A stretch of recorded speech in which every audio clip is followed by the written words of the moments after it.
अल्हम्दुलिल्लाहि रब्बिल आलमीन वस्सलातु वस्सलामु अला सय्यिदिल मुरसलीन अम्मा बअद फ़अऊज़ु बिल्लाहि मिनश शैतानिर रजीम बिस्मिल्लाहिर रहमानिर रहीम अस्सलातु वस्सलामु अलैका या रसूलल्लाह व अला आलिका व अस्हाबिका या हबीबल्लाह अस्सलातु वस्सलामु अलैका या नबी अल्लाह व अला आलिका व अस्हाबिका या नूर अल्लाह। मदनी चैनलेर दर्शकबृंद, माहे रमजाने मदनी चैनल बांगला आपनादेर माझे निये एसेछे नतून एकटी अनुष्ठान जार नाम होच्छे प्रश्न ज्ञानेर चाबी। जी हाँ, प्रश्न ज्ञानेर चाबी এই অনুষ্ঠানে আপনাদেরকে স্বাগতম। আসুন ভালো ভালো নিয়ত সহকারে আমরা দেখার প্রস্তুতি নিই। নবী পাক সাল্লাল্লাহু তাআলা আলাইহি ওয়া আলিহি ওয়াসাল্লামের প্রতি দুরূদ পড়ার অসংখ্য ফজিলত এবং বরকত রয়েছে। আমাদের প্রিয় আকা মক্কি মাদানী মুস্তাফা সাল্লাল্লাহু তাআলা আলাইহি ওয়া আলিহি ওয়াসাল্লাম ইরশাদ করেন, যে ব্যক্তি আমার প্রতি একবার দুরূদে পাক পড়ে আল্লাহ তাআলা তার উপর 10 বার রহমত প্রেরণ করেন। সাল্লু আলাল হাবিব সাল্লাল্লাহু তাআলা আলা মুহাম্মদ সাল্লাল্লাহু আলাইহি ওয়াসাল্লাম। মাদানী চ্যানেলের দর্শকবৃন্দ, প্রশ্ন জ্ঞানের চাবি এই অনুষ্ঠানে আপনাদের প্রশ্ন এবং দারুল ইফতা আহলে সুন্নাতের মুফতিয়ানে কেরামের উত্তরের মাধ্যমে এই অনুষ্ঠানকে সাজানো হয়েছে। জি হ্যাঁ, শরীয়তের বিধিবিধান সম্পর্কে আমরা অনেকে অজ্ঞ। শরীয়তের বিধিবিধান না জানার কারণে অনেক ভুল ত্রুটি আমাদের মাঝে ইবাদতের ক্ষেত্রে হয়ে যায়। শরীয়তের বিধিবিধান জানা অত্যন্ত জরুরি। তাই মাদানী চ্যানেল বাংলার কর্তৃপক্ষ আপনাদের মাঝে এই অনুষ্ঠান উপহার স্বরূপ দিচ্ছে, যার নাম হচ্ছে প্রশ্ন জ্ঞানের চাবি। এই অনুষ্ঠানে আপনারা আমাদেরকে শরীয়তের বিভিন্ন বিধিবিধান সম্পর্কে জানার জন্য আপনারা আমাদেরকে প্রশ্ন করতে পারেন। টিভি স্ক্রিনে নাম্বার দেখানো হচ্ছে, সেই নাম্বারে আপনারা আমাদেরকে কল করতে পারেন। ইনশাআল্লাহ পরবর্তী অনুষ্ঠানে চেষ্টা করা হবে আপনাদের কল চালানোর এবং মুফতিয়ানে কেরাম এবং দারুল ইফতা আহলে সুন্নাতের মুফতিয়ানে কেরাম সে বিষয়ে কি উত্তর দিয়েছে সেটিও ইনশাআল্লাহ আপনাদেরকে দেখানো হবে এবং আপনাদের প্রশ্নের উত্তর দেওয়া হবে। প্রশ্ন করা অত্যন্ত জরুরি। এই অনুষ্ঠানের নাম হচ্ছে প্রশ্ন জ্ঞানের চাবি। এটি হাদিস শরীফের মধ্যে বর্ণিত রয়েছে। কোরআনুল কারীমের মধ্যে প্রশ্ন করার ব্যাপারে আমাদেরকে উৎসাহ প্রদান করা হয়েছে। যেমন কোরআনুল কারীমের 17তম পারার সূরা আম্বিয়ার 7 নম্বর আয়াতে আল্লাহ তাবারক ওয়া তাআলা ইরশাদ করেন, ফাসআলু আহলায যিকরি ইন কুনতুম লা তা'লামুন। কানজুল ঈমানের অনুবাদ, সুতরাং হে লোকেরা, জ্ঞানবানদেরকে জিজ্ঞাসা করো যদি তোমাদের জ্ঞান না থাকে।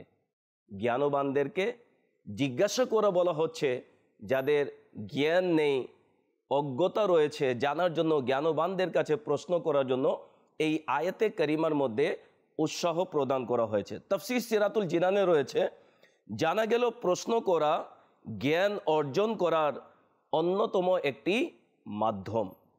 হযরত আলী রাদিয়াল্লাহু তাআলা থেকে বর্ণিত, হুজুর সাল্লাল্লাহু তাআলা আলাইহি ওয়া আলিহি ওয়াসাল্লাম ইরশাদ করেন, ইলম ধনভাণ্ডার অর্থাৎ খাজানা, আর খাজানার চাবি হলো প্রশ্ন করা। সুতরাং তোমরা প্রশ্ন করো, আল্লাহ তাআলা তোমাদের উপর দয়া করুক। কেননা প্রশ্ন করার দরুন 4 ব্যক্তিকে প্রতিদান দেওয়া হয়। 4 রকমের ব্যক্তিকে এর প্রতিদান দেওয়া হয়। 1 নম্বর হচ্ছে প্রশ্নকারীকে, 2য় নম্বর হচ্ছে জবাব প্রদানকারীকে, 3য় নম্বর হচ্ছে শ্রবণকারীকে, আর 4র্থ নম্বর হচ্ছে তাদের প্রতি ভালোবাসা পোষণকারীকে। হযরত আব্দুল্লাহ বিন উমর রাদিয়াল্লাহু তাআলা আনহুমা থেকে বর্ণিত, হুজুর সাল্লাল্লাহু আলাইহি সাল্লাম ইরশাদ করেন, উত্তম প্রশ্ন জ্ঞানের অর্ধাংশ। উত্তম প্রশ্ন অর্ধে জ্ঞান। বলা হয়েছে জ্ঞান অর্জনের জন্য প্রশ্ন করাতে লজ্জা করা উচিত নয়। আমরা অনেকে লজ্জিত হয়ে যায়, কারো কাছে প্রশ্ন করতে লজ্জা বোধ হয়, এরকম করা উচিত নয়। জ্ঞান অর্জনের জন্য প্রশ্ন করা উচিত যারা জানে তাদের কাছে। তারপরে বলা হয়েছে তোষামত করা মুমিনের সচ্চরিত্রের অন্তর্ভুক্ত নয়, তবে জ্ঞান অর্জনের জন্য তোষামত করা এটি বৈধ বা করা যাবে। বলা হয়েছে অযথা প্রশ্ন করা থেকে বিরত থাকা উচিত, যে প্রশ্ন করাতে দুনিয়া এবং আখিরাতের কোনো উপকার নেই, কোনো কল্যাণ নেই। তো মাদানী চ্যানেলের দর্শকবৃন্দ, এই অনুষ্ঠান আপনাদের প্রশ্ন এবং দারুল ইফতা আহলে সুন্নাতের মুফতিয়ানে কেরামের জবাবের মাধ্যমে, উত্তরের মাধ্যমে সাজানো হয়েছে। অনুরোধ করব যারাই এই অনুষ্ঠান দেখছেন, শরীয়তের যে কোনো মাসলা মাসাইল যা আপনার জন্য প্রয়োজন আপনি মনে করেন, আপনারা আমাদেরকে কল করতে পারেন। ইনশাআল্লাহ সময়ে সময়ে দারুল ইফতা আহলে সুন্নাতের মুফতিয়ানে কেরাম আপনাদেরকে উত্তর প্রদান করবেন। টিভি স্ক্রিনে নাম্বার চালানো হচ্ছে, এখনই আমাদেরকে কল করুন এবং নিজের শরীয়তের বিধি বিধান সম্বলিত প্রশ্ন আমাদেরকে রেকর্ড করিয়ে দিন। আমরা যাব আপনাদের কলসের দিকে। এই পর্যন্ত যারা আমাদেরকে শরীয়তের বিভিন্ন বিধি বিধান জানার জন্য প্রশ্ন করেছেন, তাদের প্রশ্ন শুনব এবং দারুল ইফতা আহলে সুন্নাতের মুফতিয়ানে কেরাম কি জবাব দিয়েছেন সেটিও আমরা শুনবো ইনশাআল্লাহ আজ্জা ওয়াজাল। আসুন এই অনুষ্ঠানের প্রথম কলসের দিকে যাব, যে আমাদেরকে কল শুনিয়ে দিন। সাল্লু আলাল হাবিব সাল্লাল্লাহু তাআলা আলা মুহাম্মদ সাল্লাল্লাহু আলাইহি ওয়াসাল্লাম। আসসালামু আলাইকুম রাহমাতুল্লাহি ওয়া বারাকাতুহু।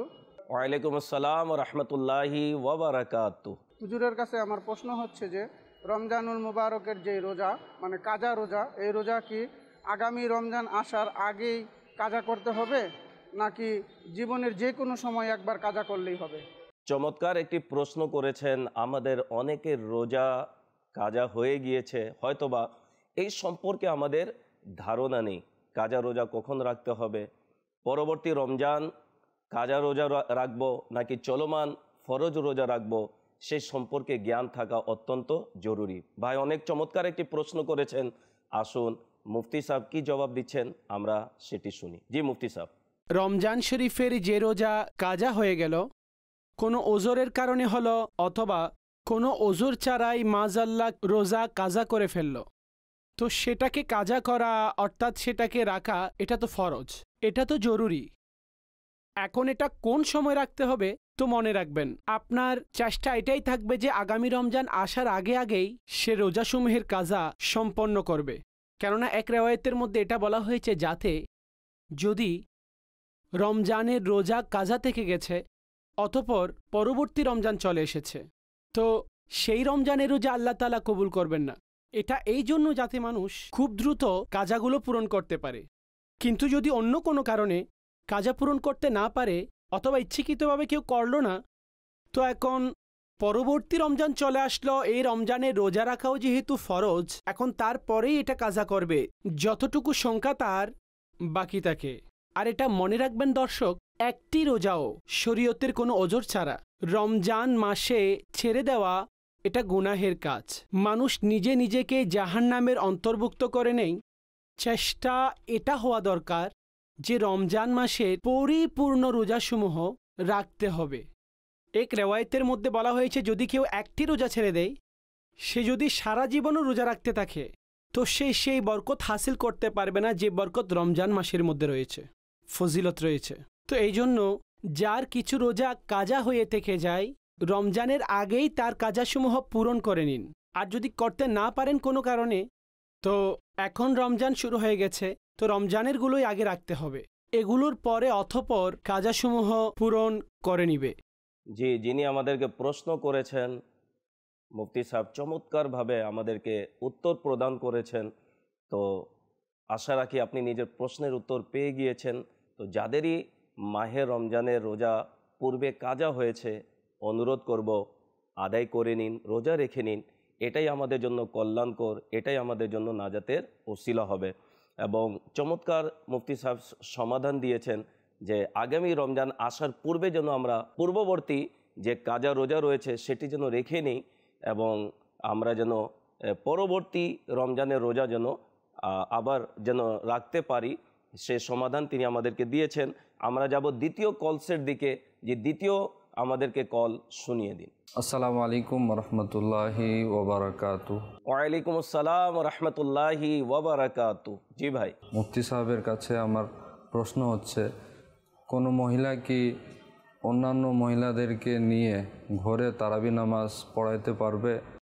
ইসলামী বোনদের জন্য প্রশ্ন করা হয়েছে। যারা এই অনুষ্ঠান দেখছেন ইসলামী বোনেরা, মুফতি সাহেবের উত্তর শোনার আগে আপনাদেরকে অনুরোধ করব মনোযোগ দিয়ে এই প্রশ্নের উত্তর শুনুন। অনেক জায়গায় এই আয়োজন করতে দেখা যায়, শোনাও যায়, তাই অনুরোধ করব যে মুফতি সাহেব যা উত্তর প্রদান করবেন আমরা চেষ্টা করব শরীয়তের বিধান এর উপর আমল করার। জি মুফতি সাহেব, এই বিষয়ে আমাদেরকে কি বলবেন? মনে রাখবেন, ইমামের পেছনে জামায়াত সহকারে নামাজ আদায় করা এটি পুরুষের জন্য নির্ধারিত। মহিলারা ইমামতি করতে পারবে না। মহিলারা না পুরুষের ইমামতি করতে পারবে, না মহিলার ইমামতি করতে পারবে। তো মহিলাদের উচিত তারা তারাবি একাকী অবস্থায় আদায় করবে। যদি একই রুমের মধ্যে মহিলারা তারাবি আদায় করতে চায় তো একাকী আদায় করবে। জামাতের সাথে তারাবি পড়া অর্থাৎ একজন মহিলা ইমাম হবে আর বাকি মহিলারা মুক্তাদি হিসাবে ওনার পেছনে দাঁড়িয়ে তারাবি আদায় করবে। তো মহিলাদের এই নিয়মে জামাত সহকারে ফরজ নামাজ পড়া অথবা তারাবির নামাজ আদায় করা জায়েজ নেই। যুগ উপযোগী প্রশ্নের উত্তর আমরা পেয়েছি। যারা মহিলারা রয়েছেন এককভাবে ফরজ নামাজ এবং তারাবির নামাজ আদায় করতে হবে। জামাতের সাথে নামাজ পড়ার ব্যাপারে মুফতি সাহেব চমৎকার উত্তর প্রদান করেছেন। আমরা যাব তৃতীয় কলসের দিকে। জি, আমাদেরকে কল শুনিয়ে দিন। আসসালামু আলাইকুম রহমতুল্লাহি ওবরাকাতু। ওয়ালাইকুম আসসালাম রহমতুল্লাহি ওবরাকাতু। হুজুরের কাছে আমার প্রশ্ন, রোজার নিয়ত করার পর যদি সাহারির সময় অবশিষ্ট থাকে সেক্ষেত্রে কি দ্বিতীয়বার পানাহার করা যাবে? যে অনেকে নিয়ত করে নেবার পর আশঙ্কায় পড়ে যান যে সময় বাকি রয়েছে, খাবার ইচ্ছেও রয়েছে, যেহেতু নিয়ত করে নিয়েছি খেতে পারবো কিনা। চমৎকার একটি প্রশ্ন করা হয়েছে। আসুন শুনি মুফতি সাহেব এই ব্যাপারে কি উত্তর প্রদান করেন। জি মুফতি সাহেব। যতক্ষণ সাহারির সময় বাকি থাকবে তো এই সময়ে খাওয়া দাওয়া জায়েজ। যদি কেউ নিয়ত আধা ঘন্টা আগে, 1 ঘন্টা আগে কিংবা 5 মিনিট আগে করে নেই, যেহেতু এখনও সাহারির সময় বাকি আছে তো কিছু খেতে চাইলে অথবা পান করতে চাই তো পান করতে পারে। এটার জন্য শরীয়তে কোনো ধরনের নিষেধাজ্ঞা নেই। মানুষ মনে করে যে সাহারির নিয়ত করলো তো রোজা বন্ধ হয়ে গেল। রোজা এভাবে বন্ধ হয় না। রোজা নিজেই বন্ধ হয়ে যাবে যখন সাহারির সময় হয়ে যাবে। তো যখন সাহারির সময় হয়ে যাবে আপনি একেবারেই কোনো ধরনের কোনো জিনিস খেতে পারবেন না, বরং সতর্কতার জন্য 1-2 মিনিট আগেই বন্ধ করে দেওয়া উচিত। যদিও বা কেউ নিয়ত প্রথমেই করে ফেলে, সাহারির সময় বাকি থাকে তো অসুবিধা ছাড়াই খাবার দাবার খেতে পারবে।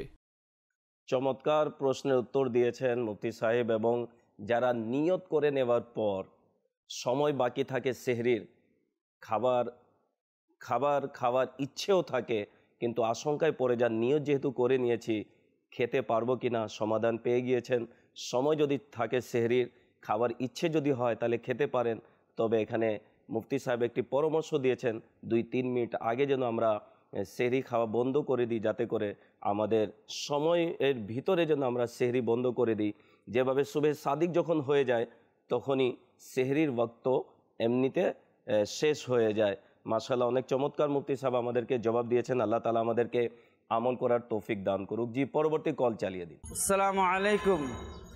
ওয়ালাইকুম আসসালাম রহমতুল্লাহি ওয়া বারাকাতু। হুজুরের কাছে আমার প্রশ্ন, যাকাত কি রমজান মাসেই প্রদান করতে হবে নাকি অন্যান্য মাসেও প্রদান করার সুযোগ রয়েছে? অনেকের এই প্রশ্ন হতে পারে যারা এই অনুষ্ঠান দেখছেন। যখনই রমজান আসে আমাদের কনসেপ্ট চলে যায় জাকাত প্রদানের দিকে। এটি ভালো একটি কনসেপ্ট এবং দেওয়া উচিত।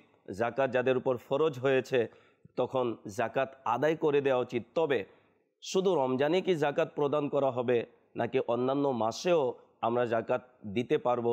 আসুন এই বিষয়ে মুফতি সাহেবকে উত্তর প্রদান করেন, আমরা মন দিয়ে শুনি। আর অনুরোধ করব যারাই এই অনুষ্ঠান দেখছেন, চমৎকার একটি অনুষ্ঠান মাদানী চ্যানেলের কর্তৃপক্ষ আপনাদেরকে উপহার দিয়েছেন। যদি এই অনুষ্ঠান দেখার পূর্বে আমরা কলম ডায়েরি যদি নিয়ে নিই, বিভিন্ন প্রশ্ন লিখে মুফতি সাহেব কি জবাব দিচ্ছেন সেটিও যদি লিখে নিই, তাহলে আমাদের জ্ঞান বৃদ্ধি হবে ইনশাআল্লাহ আজ্জা ওয়াজাল। জি মুফতি সাহেব কি বলবেন এই বিষয়ে? জাকাতের বিষয়ে সাধারণভাবে মানুষের চিন্তার মধ্যে এটি থাকে যে রমজান মাসে জাকাত আদায় করতে হয়। তো মনে রাখবেন, জাকাত এটি মাহে রমজানের রোজার মতো নয় যে যেমনইভাবে রমজান মাস আসলে রমজানের রোজা ফরজ হয়, তো রমজান শরীফের রোজা রমজান মাসে রাখা হয়। তো জাকাতের বিষয়টি এরকম নয় যে নির্দিষ্ট কোনো মাসের সাথে এটার কোনো সম্পর্ক নেই। এটা প্রত্যেক ব্যক্তি যখন তিনি সাহেবে নিসাব হয়ে যান, সাহেবে নিসাব হওয়ার সাথে সাথেই বছর শুরু হয়ে গেল। এখন তিনি চাইলে সাহেবে নিসাব হওয়ার দিন রমজান মাসের কোনো তারিখ হলে অথবা শাবানুল মুআজ্জামের কোনো দিন, এর মধ্যে কোনো ব্যক্তি সাহেবে নিসাব হল, অথবা রজবের মধ্যে কিংবা মুহাররমুল হারাম কিংবা রবিউল আউয়ালের মধ্যে, ইসলামী মাসের মধ্যে কোনো মাসের কোনো তারিখের মধ্যে কোনো ব্যক্তি যদি সাহেবে নিসাব হয় তো তার বছর শুরু। এখন ভবিষ্যতে সেই মাসের আর সেই দিন সেই তারিখ যখন চলে আসবে, তো পরবর্তীতে যখন ওনার সেই নির্দিষ্ট তারিখ চলে আসবে যেদিন তিনি সাহেবে নিসাব হয়েছিল, তো দেখতে হবে যে ওনার সম্পদ নিসাবের সমমান আছে অথবা কম। যদি কম থাকে তো জাকাত আবশ্যক হবে না, যদি নিসাবের সমপরিমাণ কিংবা বেশি থাকে তো তখন জাকাত আবশ্যক হবে। তো রমজানুল মোবারকের সাথে জাকাতের সম্পর্ক নেই। হ্যাঁ, এটি আলাদা কথা। আপনার উপর জাকাত যদি আবশ্যক হয় শাওয়ালুল মুকাররম মাসে অথবা পরবর্তীতে রমজানের পরবর্তী কোনো মাসে, আপনি আপনার জাকাত অ্যাডভান্স কিংবা আগে দিয়ে দিতে চান, তো এটা নিঃসন্দেহে অনুমতি রয়েছে যে আপনি বছর পূর্ণ হওয়ার আগে এই রমজানের মধ্যে জাকাত আদায় করে ফেলবেন। যখন বছর পূর্ণ হবে তো বছর পূর্ণ হওয়ার সময় আপনি লক্ষ্য করবেন মাহে রমজানে আমি কতটুকু জাকাত দিয়েছি আর এখন আমার উপর জাকাত কতটুকু ধার্য হচ্ছে।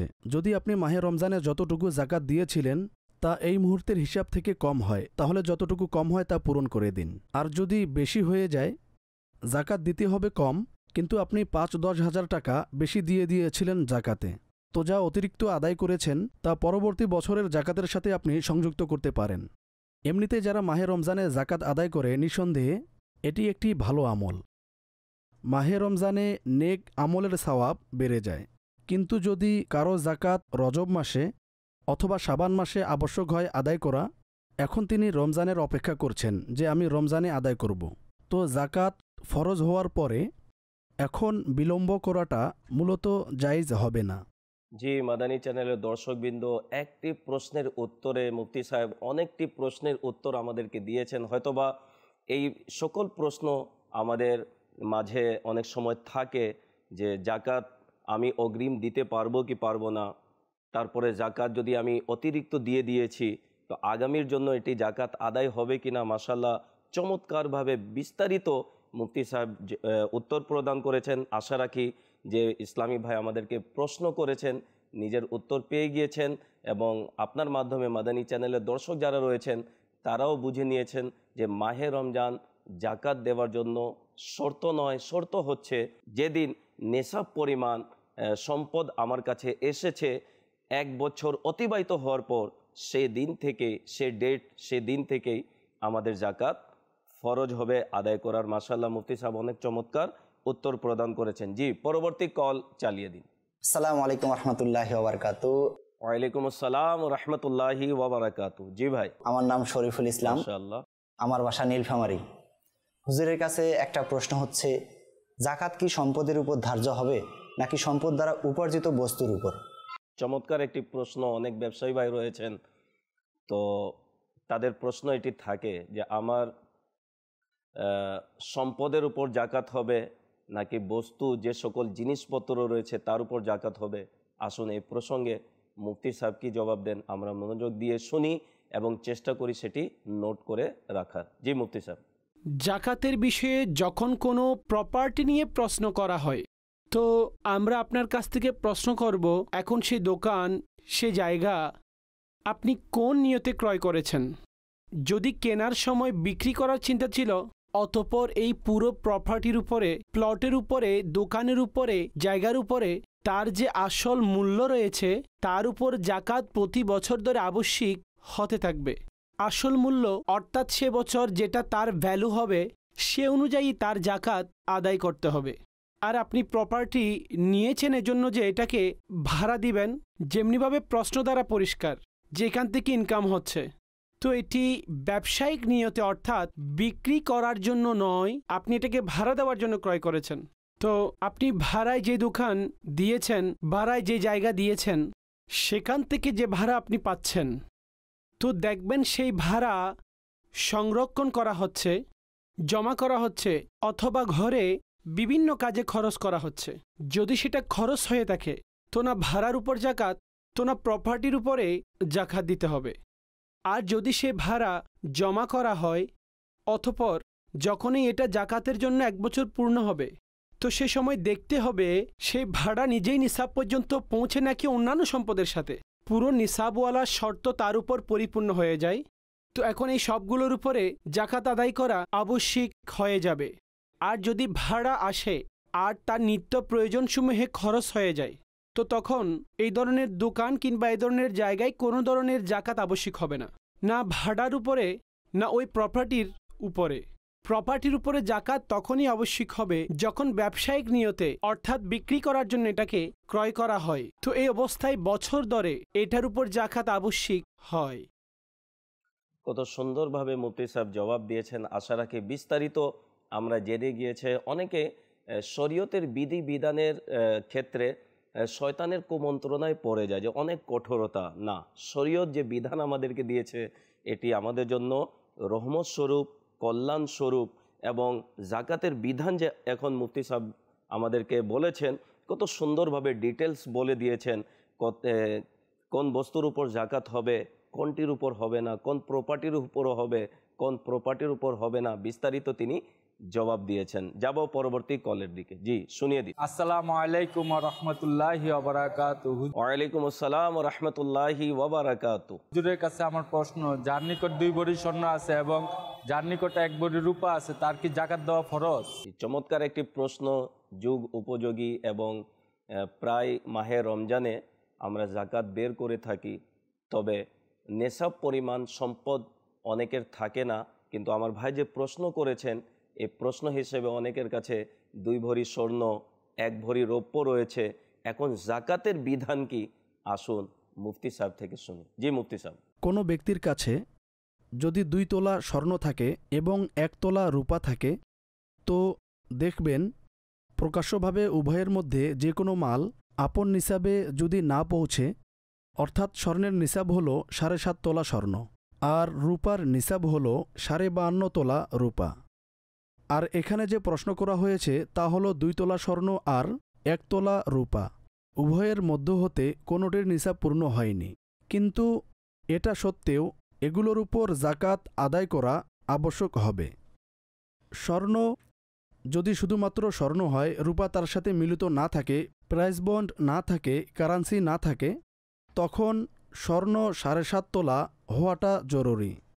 অনুরূপভাবে রূপা শুধুমাত্র রূপা হলে, তার সাথে স্বর্ণ না থাকলে, ব্যবসায়িক মাল না থাকলে, আর অনুরূপভাবে কারেন্সি কিংবা প্রাইস বন্ড না থাকলে, শুধু রূপা হলে, তো যতক্ষণ পর্যন্ত এটা 52.5 তোলা না হয় সেই সময় পর্যন্ত জাকাত আবশ্যক হবে না। কিন্তু যদি স্বর্ণের মধ্যে কিংবা রূপার মধ্যে কোনো মালের নিসাব পরিপূর্ণ না হয়, কিন্তু স্বর্ণের সাথে রূপা পাওয়া গেলে, স্বর্ণের সাথে রূপা পয়সা কারেন্সি পাওয়া গেলে অথবা ব্যবসায়িক মাল পাওয়া গেলে, আর এগুলোকে যদি আমরা এগুলোর মূল্য হিসাব করি, জমা করি, তো ওই মালসমূহ একত্রিত করার মাধ্যমে যদি 52.5 তোলা রূপার দাম পাওয়া যায়, অতঃপর যদি রূপা 52.5 তোলা না থাকে কিন্তু রূপার সাথে স্বর্ণ একত্রিত হলে আর উভয় বস্তুকে একত্রিত করে যদি 52.5 তোলা রূপার দাম পাওয়া যায়, অতঃপর এই মাল জাকাতের মালে পরিণত হবে, নিসাবও পাওয়া যাবে। বছর পূর্ণ হলে জাকাত দিতে হবে। বর্তমান অবস্থা দেখুন যে স্বর্ণের মূলত দাম একটু বেশি। তো এখন স্বর্ণ এবং রূপা যখন উভয়ের মূল্য একত্রিত করবে, তো সহজভাবে 1 তোলা স্বর্ণ এবং 1 তোলা রূপাকে একত্রিত করুন। তো এটা রূপার নিসাব সহজভাবে 52.5 তোলা হয়ে যায়। তো এমন অবস্থায় জাকাত আবশ্যক হবে, যেমনইভাবে প্রশ্ন করা হয়েছে। হ্যাঁ, স্বর্ণ যদি 2 তোলা হয় অথবা শুধু রূপা 1 তোলা হয়, আর এগুলোর সাথে জাকাতের অন্য কোনো মাল, উদাহরণস্বরূপ ব্যবসায়িক মাল বা কারেন্সি কিংবা প্রাইস বন্ড না থাকে, অতঃপর এই অবস্থায় যতক্ষণ এটি আপন নির্দিষ্ট নিসাবে না পৌঁছবে স্বর্ণ 7.5 তোলা আর রূপা 52.5 তোলা এই পরিমাণ না হয় তো জাকাত আবশ্যক হবে না। আশা রাখি অনেকের মাঝে এই প্রশ্ন থাকতে পারে এবং মুফতি সাহেব অনেক চমৎকার বিস্তারিতভাবে তিনি এর উত্তর প্রদান করেছেন এবং যারাই এই অনুষ্ঠান দেখছেন এই যে উত্তর প্রদান করা হয়েছে এর মাধ্যমে জানা যায় যারা জানে, যারা আমাদের মুফতিয়ান ইকরাম তাদের কাছে প্রশ্ন করা উচিত। অনেকে নিজের নিজের ধারণায় জাকাতের বিধিবিধানের জবাব প্রদান করে দেন, এরকম করা উচিত নয়। মুফতি আহলে সুন্নাতের কাছে আমরা প্রশ্ন করি এবং নিজের ব্যক্তিগত জাকাত যদি বের করতে চাই, জাকাত বের করার পূর্বে আমরা কোনো সুন্নি মুফতির কাছে গিয়ে তাদের কাছে প্রশ্ন করি, আপনার মাঝে যে প্রশ্ন রয়েছে সেটি করি যে আমি কিভাবে জাকাত আদায় করব, আমার সম্পদের পরিমাণ এতটুকু রয়েছে, ইনশাল্লাহ সুন্নি মুফতি যারা রয়েছেন সঠিক সমাধান আপনাকে দিতে পারবে। আশা রাখি মুফতি সাহেবের এই প্রশ্নের উত্তরে অনেকে নিজের সমস্যার সমাধান খুঁজে পেয়েছেন এবং কিভাবে জাকাত আদায় করতে হবে এবং কতটুক সম্পদ থাকলে জাকাত ফরজ হয়ে যায় সে সম্পর্কে জ্ঞান অর্জন হয়েছে। যাব পরবর্তী কলসের দিকে। জি, কল শুনিয়ে দিন। আসসালামু আলাইকুম। ওয়ালাইকুম আসসালাম ওয়া রাহমাতুল্লাহি ওয়া বারাকাতুহু। আমি মোহাম্মদ আসাদুজ্জামান। আমার একটা প্রশ্ন, হুজুর, আপন বোনকে জাকাত দেওয়া যাবে কি? জি হাবিব ভাই প্রশ্ন করেছেন আপন বোনকে জাকাত দেয়া যাবে কিনা। জাকাত দেওয়ার যখনই সময় চলে আসে তখন অনেকের মাঝে এই প্রশ্নটি চলে আসে যে আমি নিজের আত্মীয় স্বজনের মধ্যে কাকে দিব না, ভাইকে দিতে পারবো কিনা, বোনকে দিতে পারবো কিনা। আসুন মুফতি সাহেব এ প্রসঙ্গে কি উত্তর দেন আমরা শুনি। জি মুফতি সাহেব। পবিত্র শরীয়ত এমন কিছু আত্মীয়র কথা বলেছেন যাদেরকে জাকাত দেওয়া যেতে পারে এবং কিছু এমন রয়েছে যাদেরকে জাকাত দিতে পারবে না। কোনো ব্যক্তি আপন মা বাবাকে জাকাত দিতে পারবে না, মা বাবার সন্তানকে জাকাত দিতে পারবে না। অনুরূপভাবে আপন দাদা দাদি, নানা নানি অথবা দাদা দাদি আপন নাতি নাতনিকে, নানা নানি আপন নাতি এবং নাতনিদেরকে জাকাত দেয়, তো এভাবে জাকাত আদায় হবে না। স্ত্রী স্বামীকে দিতে পারবে না, স্বামী আপন জাকাত স্ত্রীকে দিতে পারবে না। যেখানে অনেক আত্মীয় যেমন বোন, অনুরূপভাবে বোন আপন ভাইকে দিতে চায়, ভাই আপন বোনকে দিতে চায়, অনুরূপভাবে চাচা, মামা, খালা, খালু এদেরকে অথবা আপন ভাতিজাদেরকে, ভাতিজিকে, ভাগ্নিকেও, এগুলো ওই সমস্ত আত্মীয় যে যাদেরকে জাকাত দেওয়া যেতে পারে যখন অন্যান্য শর্তসমূহ পাওয়া যায়। যাকে জাকাত দিবেন সে জাকাতের হকদার হতে হবে, শারঈ ফকির হতে হবে আর জাকাতের হকদার হতে হবে। সৈয়দ, হাশেমি ইত্যাদি হতে পারবে না। তো এদেরকে জাকাত দেওয়া যেতে পারে। মূলত যেই ভাই তার আপন বোনকে জাকাত হিসেবে দিতে চায়, তো এখন তিনি না সৈয়দ না হাশেমি, আর জাকাতের আসল হকদার অর্থাৎ শরঈ ফকিরও তিনি, তো এমন অবস্থায় তাদেরকে জাকাত দেওয়া যেতে পারে। জি মাদানী চ্যানেলের দর্শকবৃন্দ, আমরা জেনে গিয়েছি জাকাত কাকে দেয়া হবে, কাকে দেয়া যাবে না, আত্মীয় স্বজনদের মধ্যে বিস্তারিত মুফতি সাহেব জবাব দিয়েছেন। যাব পরবর্তী কলের দিকে। যে কল শুনিয়ে দিই। আসসালামু আলাইকুম ওয়া রাহমাতুল্লাহি ওয়া বারাকাতুহু। ওয়ালাইকুম আসসালাম ওয়া রাহমাতুল্লাহি ওয়া বারাকাতুহু। আমার নাম মোহাম্মদ রিয়াদ খান আত্তারি। হুজুরের নিকট আমার প্রশ্ন, তারাবি নামাজের জন্য কি সম্পূর্ণ কোরআনে পাকের খতম দেওয়া আবশ্যক? জি, তারাবি নামাজে সম্পূর্ণ কোরআনুল করিম খতম করা কি জরুরি কিনা জানা অত্যন্ত জরুরি। আসুন মুফতি সাহেব থেকে আমরা শুনি। জি মুফতি সাহেব। তারাবি সুন্নতে মুআক্কাদা, জামাতের সাথে এটাকে আদায় করা মসজিদে এটা সুন্নতে মুআক্কাদা আলাল কিফায়া। আর অনুরূপভাবে তারাবির মধ্যে খতমে কোরআন পাঠ এটাও সুন্নতে মুআক্কাদা। কাজেই তারাবি যখন পড়া হয় তো সতর্ক থাকবেন যাতে এটা সুন্নতে মুআক্কাদা, যা এটার উদ্দেশ্য আর পছন্দনীয় পদ্ধতি সে অনুযায়ী তারাবি পড়তে হবে। যার মধ্যে খতমে কোরআন হবে এমন হাফেজ সাহেবদের ব্যবস্থা এবং বাছাই করতে হবে যাতে পরিপূর্ণ কোরআন তারাবির নামাজে পড়াতে পারে। তো যদি বিশেষভাবে কোথাও এমন হাফেজে কোরআন না পাওয়া যায় যে যার পুরো কোরআন মুখস্থ আছে, তো যতটুকু কোরআন সে পারে ততটুকু তারাবির মধ্যে সে পড়াবে। বিশেষ করে যদি কোনো হাফেজে কোরআন না পাওয়া যায় তাহলে তারাবি একাকী পড়ার চেয়ে তখনও জামাত সহকারে পড়বে। এখন এটার পদ্ধতি হলো, এটা ওলামায়ে কেরাম সহজতর সাথে বলেছেন যে আলাম তারা কাইফা, এই যে সূরা ফিল থেকে ওয়ান নাস পর্যন্ত 10 রাকাত হয়ে যায়। এরপর অনুরূপ আলাম তারা থেকে বাকি 11 রাকাত থেকে 20 রাকাত পর্যন্ত পড়ে নিবে। তো এই দুইবারে আলাম তারা থেকে ওয়ান নাস পর্যন্ত 10 বার করে পরিপূর্ণ হয়ে যায়। আর নামাজের রাকাত সংখ্যা ইত্যাদি এখানে ভুলার সুযোগ থাকে না। তো এই জন্য এভাবেও তারাবি পড়া যায়। কিন্তু সবচাইতে উত্তম অবস্থা হলো যে হাফিজে কোরআন যদি পাওয়া যায়, তো হাফিজে কোরআনের মাধ্যমে তারাবি, মসজিদের মধ্যে কোরআন পরিপূর্ণভাবে শ্রবণ করা, যে পরিপূর্ণভাবে কোরআন তারাবির নামাজের মধ্যে সুন্নতে মুআক্কাদা। জি, কোরআনুল করিম খতম করা তারাবিতে সুন্নাতে মুআক্কাদা রয়েছে। সৌভাগ্যবান ওই সকল আশিকানে রাসূল যারা তারাবির নামাজ আদায় করেন জামাতের সাথে। আল্লাহ তাআলা মাহে রমজানের প্রতিটি ইবাদতকে কবুল করুক। জি, পরবর্তী কল শুনিয়ে দিন। আসসালামু আলাইকুম রহমতুল্লাহি ওয়া বারাকাতু। ওয়ালাইকুম আসসালাম ওয়া রাহমাতুল্লাহি ওয়া বারাকাতু। জি ভাই, কেউ যদি রমজানের 4 তারিখ বা 5 তারিখের তারাবিতেই তার কোরআন খতম হয়ে যায়, তবে কি রমজানের পরবর্তী দিনগুলো তার জন্য তারাবি নামাজ পড়তে হবে কি না, একটু জানাবেন। আসুন এই বিষয়ে মুফতি সাহেব কি জবাব দেন আমরা শুনি। জি মুফতি সাহেব। তারাবি মূলত একটি সুন্নতে মুআক্কাদার নামাজ। এটা ছেড়ে দেওয়ার অভ্যাস মূলত জায়েজ নেই। কুরআন শরীফ এর মধ্যে পড়া এটা আলাদা একটি সুন্নত। এখন কেউ কোনো জায়গার মধ্যে 4টি রোজা, 3টি রোজা, 5টি রোজা অথবা 10 রোজা তারাবির মধ্যে অংশগ্রহণ করল, খতমে কোরআন তিনি এক প্রকার শুনে নিলেন, কিন্তু তা সত্ত্বেও এখন তার তারাবি শেষ হয়ে যাবে না। কেননা তারাবি যখন যখন রমজানের রাত আসবে তারাবি পড়তে হবে। তো যদি কেউ খতমে কোরআন শেষ করে ফেলেও অথবা শুনেও নেই, তো সেটা একটি আলাদা সুন্নত তার পূরণ হলো। তা দ্বারা তারাবির নামাজ তার শেষ হবে না। যখনই খতমে কোরআন শেষ হলো, তো পরের দিনও এশারের নামাজের পরে তাকে তারাবিতে অংশগ্রহণ করতে হবে।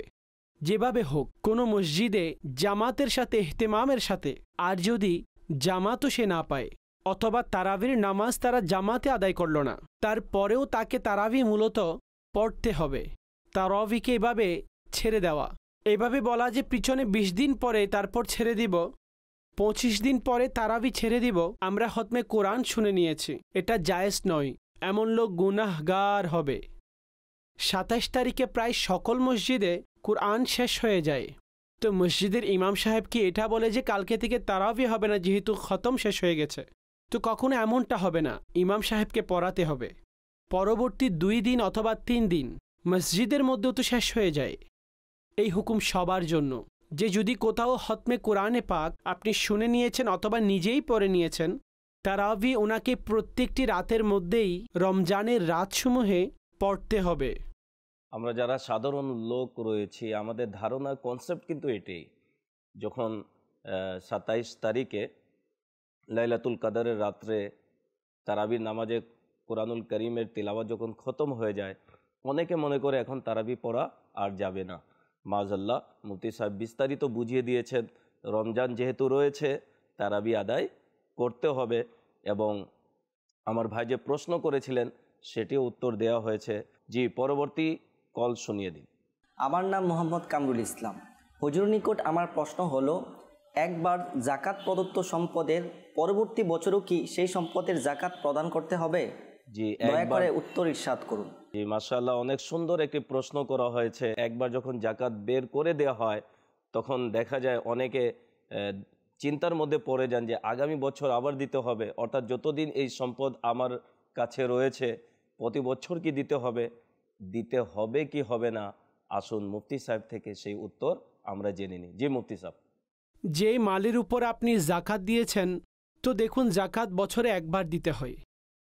এখন গত বছর যে মাল মজুদ ছিল, যা জাকাত এসেছিল আপনি আদায় করে দিয়েছেন, এখন পুরো বছর শেষ হয়ে গেল। চাই আপনি সেই টাকা ব্যবহার করেন কিংবা না করেন, স্বর্ণ এতটুকু রয়েছে, টাকা রয়েছে যার সবকিছুই নিসাবের শর্তসমূহ পরিপূর্ণ হয়েছে। তো হয়তো ব্যবহার করেছেন, পড়েছেন কিংবা পড়েননি, টাকাগুলো কোনো কাজে ব্যবহার করেছেন কিংবা করেননি, সেই টাকা দ্বারা কোনো উপকার পেয়েছেন অথবা পাননি, সর্বাবস্থায় প্রতি বছর এগুলোর উপর জাকাত আবশ্যিক হতে থাকবে, আর প্রত্যেক বছর এগুলোর জাকাত আদায় করতে হবে। এটা বলতে পারবেন না যে এই স্বর্ণের গত বছর জাকাত দিয়েছিলাম, এই বছর আর দেব না। তো জাকাত জীবনে একবার নয়, সেটা হজের ফরজ, যে জীবনে মানুষের উপর একবার ফরজ হয় যদি তার শর্তসমূহ পাওয়া যায়। কিন্তু জাকাত পুরো বছর একবার।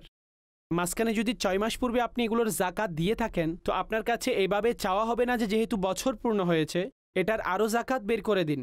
না, যদি কম জাকাত দিয়ে থাকেন তাহলে সেগুলো পূরণ করে দিন।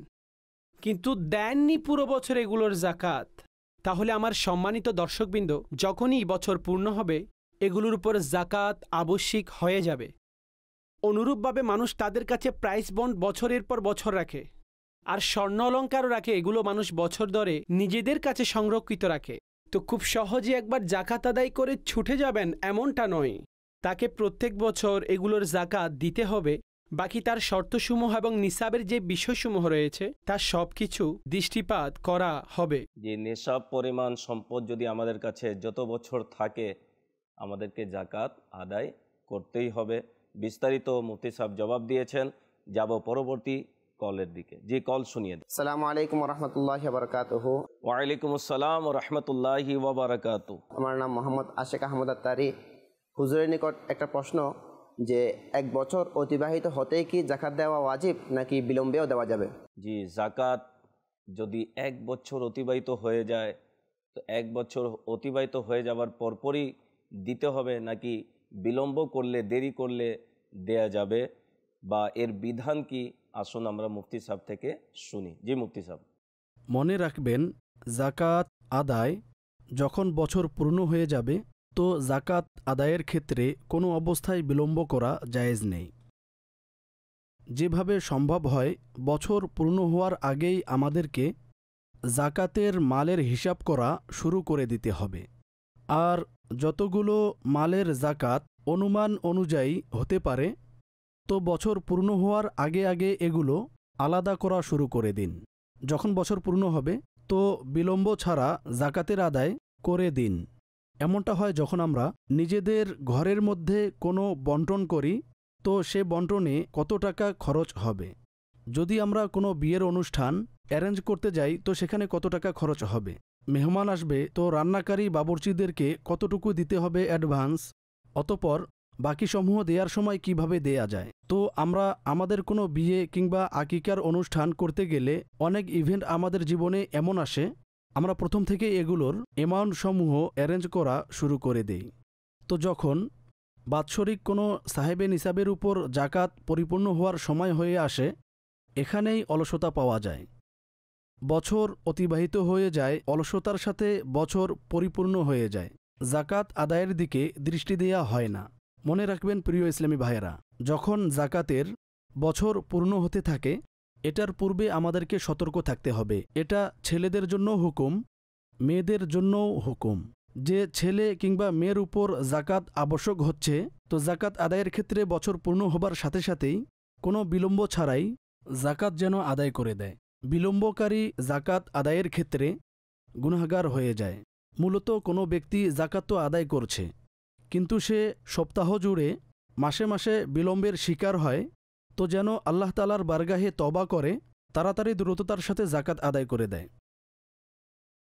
আল্লাহ আল্লাহ, অনেক চমৎকার মুফতি সাহেব আমাদেরকে উত্তর প্রদান করেছেন এবং উপমা দিয়ে, উদাহরণ দিয়ে বুঝিয়েছেন যে আমাদের কোনো অনুষ্ঠান যদি হয় সেটির জন্য আমরা অনেক আগে থেকে উদ্যোগ নিয়ে নিই এবং সেটির খরচাদি যা রয়েছে পূর্বেই আমরা বের করে নিই, কিন্তু জাকাতের ক্ষেত্রে আমরা উদাসীন হয়ে যাই।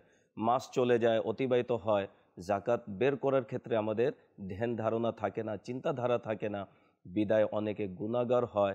মুফতি সাহেব বলেছেন তওবাও করতে হবে আল্লাহ তাআলার দরবারে। চমৎকার একটি প্রশ্নের উত্তর আমরা পেয়েছি। মাদানী চ্যানেলের দর্শকবৃন্দ, আপনারা দেখছেন অনুষ্ঠান প্রশ্ন জ্ঞানের চাবি। আপনারও কোনো যদি প্রশ্ন থাকে, স্ক্রিনে নাম্বার দেখানো হচ্ছে, আমাদেরকে কল করুন, নিজের কল রেকর্ড করিয়ে দিন। ইনশাআল্লাহ পরবর্তী অনুষ্ঠানে আপনার সেই প্রশ্ন চালানো হবে এবং মুফতি সাহেব সে প্রসঙ্গে কি উত্তর প্রদান করেন সেটি আপনি জানতে পারবেন। তাই অনুরোধ করব ইলিম অর্জনের জন্য প্রশ্ন করা অত্যন্ত জরুরি। এই পর্যন্ত যারা অনুষ্ঠান দেখেছেন, অনেক প্রশ্ন আপনার মাঝে ছিল, সেটির উত্তর পেয়ে গিয়েছেন। আরও কিছু বিস্তারিত যদি জানতে চান, অনেক মাসলা মাসাইল রয়েছে শরীয়তের, যে আমরা এর বিধান জানি না। আর জানার জন্য যারা জানে, যারা জ্ঞানী, যারা মুফতি, তাদের কাছে প্রশ্ন করা উচিত। মাদানী চ্যানেল কর্তৃপক্ষ আপনাদের জন্য সহজ করে দিয়েছে। আপনারা চাইলে আমাদের কল সেন্টারে কল করে নিজের কল রেকর্ড করিয়ে দিন। ইনশাআল্লাহ যখনই সুবিধা হবে অনুষ্ঠান নিয়ে আসব, আপনাদের কল চালানো হবে।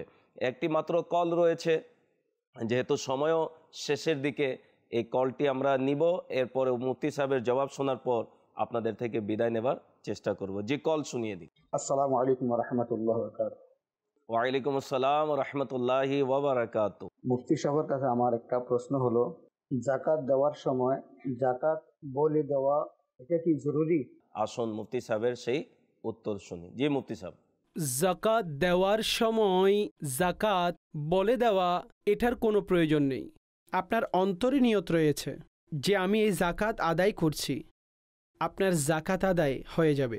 শর্ত হচ্ছে আপনি জাকাত দিন তাকে যে এটার হকদার। তো জাকাতের হকদারকেই আপনি জাকাতের নিয়তে টাকা দিয়ে দিলেন। বরং ফুকাহায়ে ইসলামগণ এটাও বর্ণনা করেছেন যে যদি আপনি এটাকে অন্য কোনো শব্দ দ্বারা প্রদান করেন, যেমন এটা তোহফা, এটা মূলত গিফট, এটা ঈদই আপনার জন্য, তখনও আপনার জাকাত আদায় হয়ে যাবে। আপনার নিয়ত অন্তরে জাকাত, সেটা অন্য কোনো শব্দের মাধ্যমে আপনি তাকে দিয়ে দিলেন, তো এখানে কোনো ধরনের কোনো অসুবিধা সংক্রান্ত ব্যাপার নেই। কিছু মানুষ আপন নিকটাত্মীয়দের কাছে, যেমন বোন, ভাই, চাচা, খালা, এই ধরনের যারা হকদার, তাদেরকে জাকাত বলে দিলে হতে পারে তারা হকদার।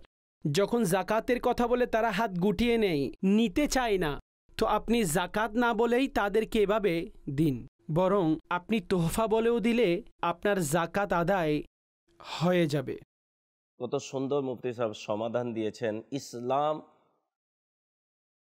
মুসলমানের সম্মান রক্ষা করেছে, ইসলাম প্রত্যেকের সম্মানকে রক্ষা করেছে, এবং এটি ইসলামের একটি শিক্ষা যে কাউকে যদি আমি জাকাত দিচ্ছি, তো তাকে যদি জাকাত বলে দিই, হয়তোবা সে নাও নিতে পারে, উপহার বলেও দিতে পারবো, তবে দেওয়ার সময় আমি উপহার বলে দিলাম, কিন্তু 2-4 জনকে বলে দিলাম অমুককে আমি জাকাত দিয়েছি, এরকম করা উচিত নয়।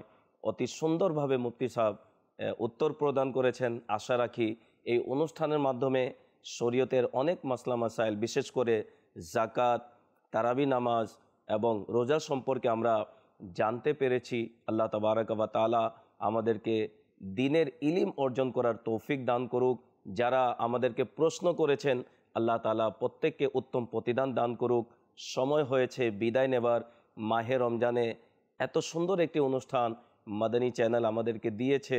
যারাই এই অনুষ্ঠান দেখছেন, অনুরোধ করব মাহে রমজান মাদানী চ্যানেলের সাথে থাকুন এবং প্রতিটি অনুষ্ঠান দেখুন, যাতে করে ইলমে দ্বীন আমরা অর্জন করতে পারি। আল্লাহ তাআলা আপনাদেরকে ভালো ও সুস্থ রাখুক। মাদানী চ্যানেলের সাথে থাকুন। সাল্লু আলাল হাবিব সাল্লাল্লাহু তাআলা আলা মুহাম্মদ সাল্লাল্লাহু আলাইহি ওয়াসাল্লাম।